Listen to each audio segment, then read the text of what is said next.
Hello everyone and welcome back to our YouTube channel. In this video, I'm going to show you how to fix Roblox error 301. First, we'll start with something very simple yet powerful. So over the time, apps store temporary files to load faster, but sometimes those files get corrupted and the app starts acting weird. To resolve this issue, we will first head over to our device settings. From here, scroll down and tap on General. Once you're in the General Settings tab, look for iPhone Storage option and tap on it. Over here, you can either search for the app or you can scroll down and look for it. Then tap on the app.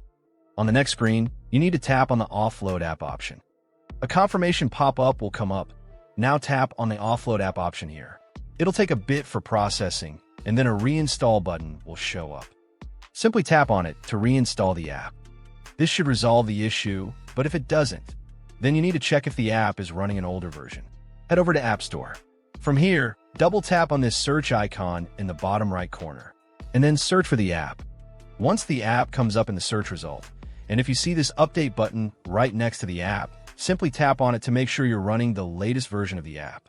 However, if you continue to encounter this issue, then you will need to completely reinstall the app, which usually resolves the problem. Head over to this screen the way we did before.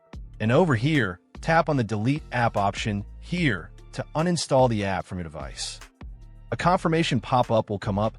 Now tap on the Delete option here.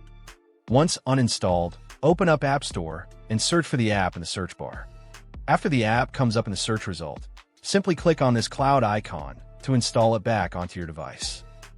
Hopefully, this resolves the issue. If it does, consider sending a super thanks to support our channel.